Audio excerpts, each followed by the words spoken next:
हर हर महादेव सभी को। आज हम रुद्र संहिता सती खंड अध्याय 11 और 12 पढ़ेंगे, जिसमें हम जानेंगे दक्ष की तपस्या और देवी शिवा का उन्हें वरदान देना। चलिए शुरू करते हैं गणेश वंदना से। वक्रतुंड महाकाय सूर्यकोटि समप्रभा निर्विघ्न कुरु मे देव सर्वकारेषु सर्वदा। नारद जी ने पूछा, पूज्य पिताजी, दृढ़तापूर्वक उत्तम व्रत का पालन करने वाले दक्ष ने तपस्या करके देवी से कौन सा वर प्राप्त किया तथा वह देवी किस प्रकार दक्ष की कन्या हुई? ब्रह्मा जी ने कहा, नारद तुम धन्य हो। इन सभी मुनियों के साथ भक्ति पूर्वक इस प्रसंग को सुनो। मेरी आज्ञा पाकर उत्तम बुद्धि वाले महाप्रजापति दक्ष ने क्षीर सागर के उत्तर तट पर स्थित हो देवी जगदम्बिका को पुत्री के रूप में प्राप्त करने के इच्छा तथा उनके प्रत्यक्ष दर्शन की कामना के लिए उन्हें हृदय मंदिर में विराजमान करके तपस्या प्रारंभ की। दक्ष ने मन को संयम में रखकर दृढ़तापूर्वक कठोर व्रत का पालन करते हुए शौच, संतोष आदि नियमों से युक्त हो 3000 दिव्य वर्षों तक तप किया। वह कभी जल पीकर रहते, कभी हवा पीते और कभी सर्वथा उपवास करते थे। भोजन के नाम पर कभी सूखे पत्ते चबा लेते थे। मुनि श्रेष्ठ नारद तदंतर यम नियमादि से युक्त हो जगदम्बिका पूजा में लगे हुए दक्ष को देवी शिवा ने प्रत्यक्ष दर्शन दिए। जगन्मयी जगदम्बिका प्रत्यक्ष दर्शन पाकर प्रजापति दक्ष ने अपने आप को कृत्य माना। वह कालिका देवी सिंह पर आरूढ़ थी। उनकी अंग कांति श्याम थी, मुख बड़ा ही मनोहर था। वह 4 भुजाओं से युक्त थी और हाथों में वरद, अभय, नील, कमल और खड़ग धारण किए हुए थी। उनकी मूर्ति बड़ी मनोहारिणी थी। नेत्र कुछ लाल थे। खुले हुए केश बड़े सुंदर दिखाई देते थे। उत्तम प्रभाव से प्रकाशित होने वाली उन जगदम्बा को भली भांति प्रणाम करके दक्ष विचित्र वचन अवलियों द्वारा उनकी स्तुति करने लगे। दक्ष ने कहा, जगदम्ब महामय जगदीशे महेश्वरी, आपको नमस्कार है। आपने कृपा करके मुझे अपने स्वरूप का दर्शन कराया है। भगवती आद्य मुझ पर प्रसन्न होइए। शिव रूपिणी प्रसन्न होइए। भक्त वरदायिनी प्रसन्न होइए। जगन्माय आपको मेरा नमस्कार है। ब्रह्मा जी कहते हैं, मुने संयम चित्त वाले दक्ष के इस प्रकार स्तुति करने पर महेश्वरी शिवा ने स्वयं ही उनके अभिप्राय को जान लिया। तो भी दक्ष ने इस प्रकार कहा, दक्ष तुम्हारी इस उत्तम भक्ति से मैं बहुत संतुष्ट हूँ। तुम अपना मनोवांछित वर मांगो। तुम्हारे लिए मुझे कुछ भी अदेय नहीं है।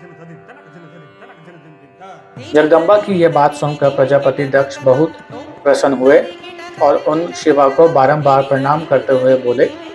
दक्ष ने कहा, जगदम्ब महामाय, यदि आप मुझे वर देने के लिए उद्धत हैं तो मेरी बात सुनिए और प्रसन्नता पूर्वक मेरी इच्छा पूर्ण कीजिए। मेरे स्वामी जो भगवान शिव हैं, वह रुद्र नाम धारण करके ब्रह्मा जी के पुत्र रूप से अवतीर्ण हुए हैं। वह परमात्मा शिव के पूर्णावतार हैं, परंतु आपका कोई अवतार नहीं हुआ। फिर उनकी पत्नी कौन होगी? अतः शिव, आप भूतल पर अवतीर्ण होकर उन महेश्वर को अपने रूप लावण्य से मोहित कीजिए। देवी, आपके सिवा दूसरी कोई स्त्री रुद्रदेव को कभी मोहित नहीं कर सकती। इसलिए आप मेरी पुत्री होकर इस समय महादेव जी की पत्नी होइए। इस प्रकार सुंदर लीला करके आप हर मोहिनी भगवान शिव को मोहित करने वाली बनी है। देवी, यही मेरे लिए वर है। ये केवल मेरे ही स्वार्थ की बात हो ऐसा नहीं सोचना चाहिए, इसमें मेरे ही साथ संपूर्ण जगत का भी हित है।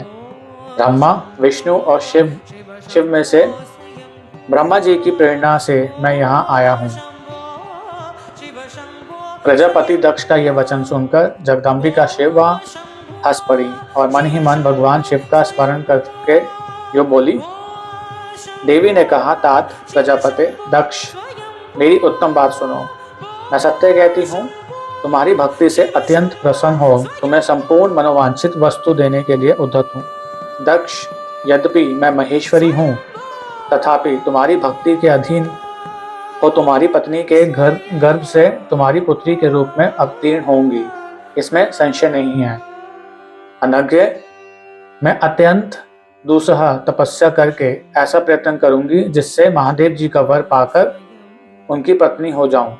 इसके सिवा और किसी उपाय से कार्य सिद्ध नहीं हो सकता, क्योंकि वह भगवान सदाशिव सर्वथा निर्विकार हैं, ब्रह्मा और विष्णु के भी सेव्य हैं तथा नित्य परिपूर्ण रूप ही हैं। मैं सदा उनकी दासी और प्रिया हूँ।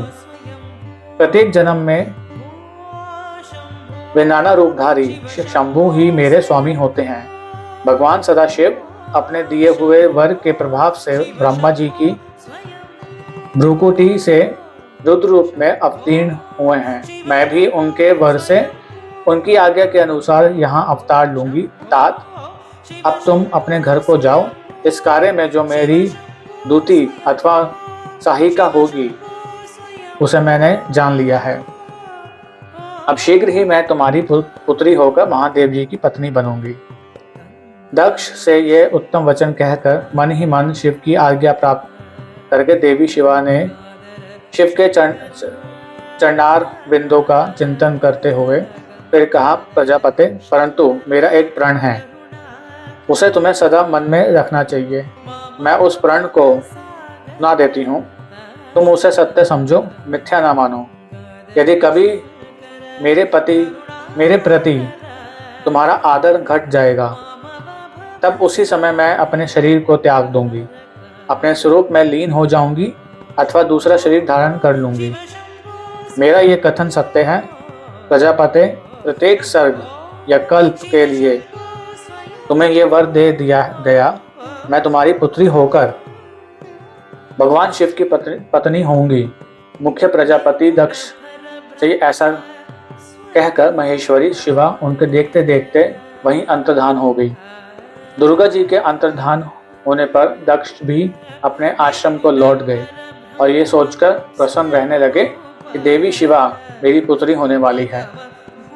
अध्याय 11 और 12 संपूर्ण। नमः पार्वती पते, हर हर महादेव। सभी को हर हर महादेव। जय शिव शंकर।